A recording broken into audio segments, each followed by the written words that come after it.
નમસ્કાર, હું છું ચિંતામણી પુતનિલ પટેલ. આપણી સાથે છે પિન્ટુભાઈ કોડી.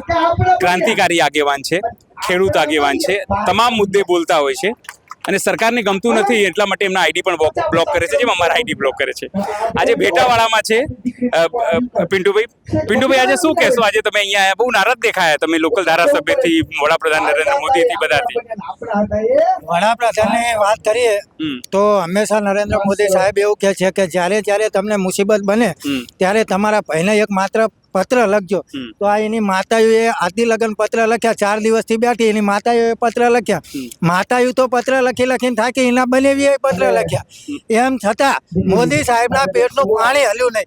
અને ખાસ કરી અહીંના વિસ્તારના ધારાસભ્ય ભાઈ જે છે, 4 દિવસ કિરીટસિંહ ડાભી 4 દિવસથી આ એની માતા સમાન માચ્યું જે આંદોલન કરી રહી છે, ભૂષિન ધરસી આ બેઠી છે. એમ છતાં એક પણ વખત એમની મુલાકાત લેવામાં નથી આવી. એમની જે રજૂઆત છે એ પણ સાંભળવામાં નથી આવી. એમની માત્ર ને માત્ર એક જ રજૂઆત છે કે જે ધોળકા નગરપાલિકાનું જે દૂષિત પાણી આવે છે, જેના કારણે ગામનો મોલ બરબાદ થાય છે, જેના કારણે પીવાનું પાણી પણ બગડ્યું છે અને જેના કારણે ગામના લોકોના પણ રોગચાળો ફેલાય છે. અગાઉ પણ આ રોગચાળાના કારણે 50થી વધારે લોકોના મૃત્યુ થયા છે. તો આ ગામ ક્યાં સુધી દેતું રહેશે? તો અમારા ગામની અંદર જ્યાં કેમિકલ યુક્ત પાણી આવે છે, જે કંપનીઓ દ્વારા અને જે દ્વારકા નગરપાલિકાનું પાણી આવે છે, એ તમામ પાણી અને તમામ કંપનીઓનું પાણી તાત્કાલિક ધોરણે બંધ કરવામાં આવે એ રજૂઆત લઈ અને આ નરેન્દ્ર મોદીની વેલ્યુ એના બનેવીઓ અહીં બેઠા છે, જે 4 દિવસ થયા. એમ છતાં આ બંધ કરવામાં નથી આવતું. અને જે તમે અત્યારે બીજી વાત કરી કે આઈડી બંધ કરી દે, હવે બી તમામ દુખિયા છીએ આપણે. હા, તો તમે પણ મારા જેવા છો, તમારી પણ બ્લોક કરવામાં આવે છે. જ્યારે આ સરકારને આપણે સાચું સંભળાવીને ત્યારે આ બિહારી અને મૂંગી સરકાર ક્યારે સાચું સાંભળી નથી શકતી. મારી આઈડી જે કોળે પટેલ પિન્ટુ બળદેવ નામની હતી, જેની અંદર 2 લાખ કરતા વધારે ફોલોવર હતા, એ ઇન્ડિયામાં બેન્ડ કરવામાં આવી. જેમ હું પાકિસ્તાનનો આતંકવાદી હોય એવડી મારા પાકિસ્તાનમાં દેખાડવાના. ત્યારબાદ મેં બીજી આઈડી બનાવી પિન્ટુ કોળે નામની, જેની અંદર 44K ફોલોવર છે, એ પણ આઈડી બેન્ડ કરવામાં આવી. અને ત્રીજી આઈડી મેં ગઈકાલે બનાવી અને પરમ દિવસે, જેમાં માત્ર 48 કલાકની અંદર 13,000 કરતા વધારે ફોલોવર થયા. હવે જોઈ દેશના પેટમાં કેટલીક બળતરા થાય છે, ક્યાં સુધી આઈડી ચાલુ રહેશે.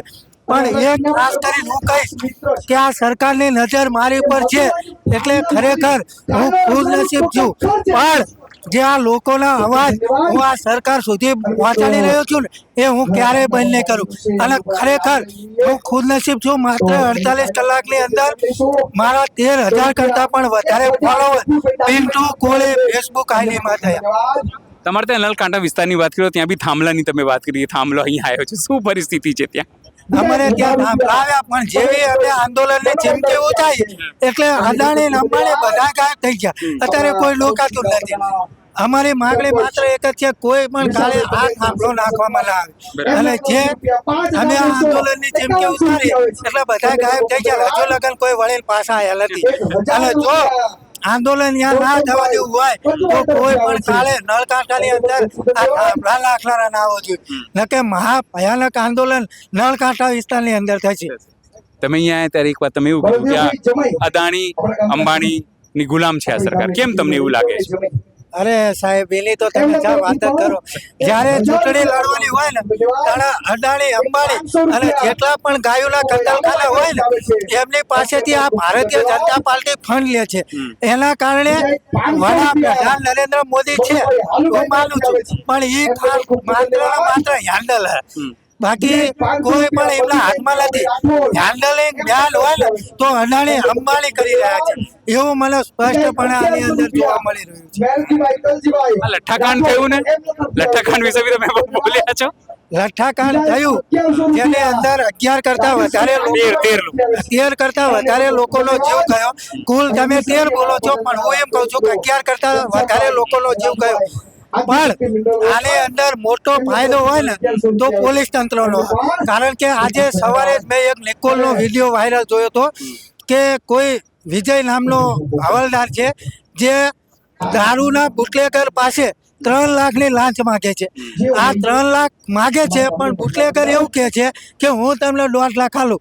એટલે જો ખરેખર દારૂ બંધ થાય ને તો હું તો એવું માનું છું કે પોલીસ તડપડીને મરી જાય પહેલા તો, પછી આ જનતાની વાતો પછી રહી. એટલે જો આ દારૂ વેચાય છે ને એની અંદર હર્ષંઘવીનો મોટો હાથ છે. અને ખાસ કરી દારૂ બાબતે ઓલો જીતુ જમણવાર હમણાં બોલ્યો હતો કે જીતુ જમણવાર બોલ્યો કે રાજ્ય સરકાર કોઈ પણ ભોગે દારૂ બંધ કરવા માંગતી નથી. તો એટલે તમારા એવું કીધું એમ? હા, મારી પાસે વિડીયો જીતુ જમણવારનો. કોઈ પણ સંજોગોની અંદર રાજ્ય સરકાર દારૂ બંધ કરવા માંગતી નથી. એટલે આ અકલ મટાવો, તમારી આવક મોટી બંધ થઈ જાય એના કારણે તમે બંધ કરવા નથી માંગતા.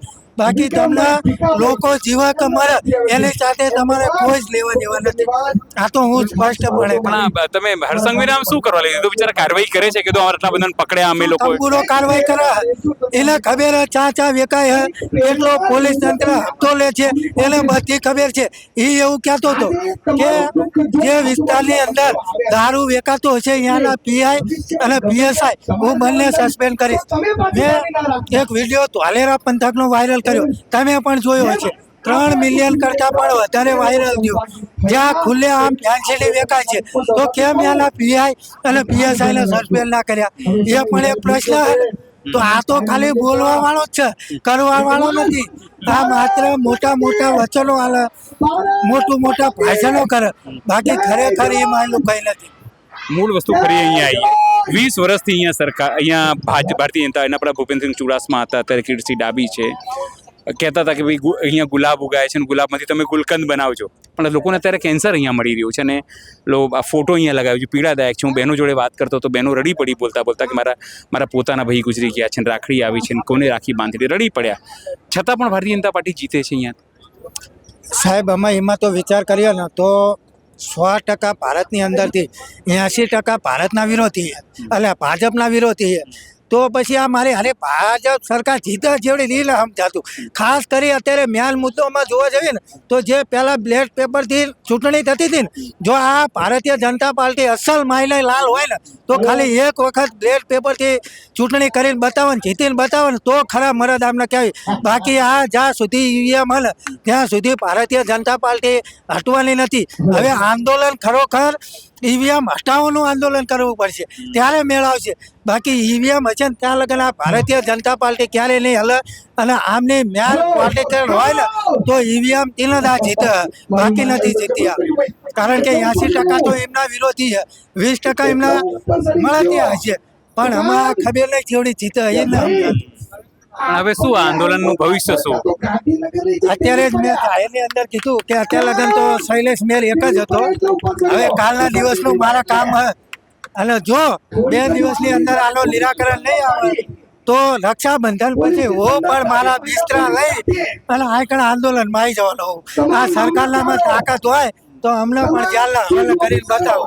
અમે ગાંધીજી માર્ગ અમે હંમેશા આંદોલન કરવી અને હંમેશા કરતા રહેવાના.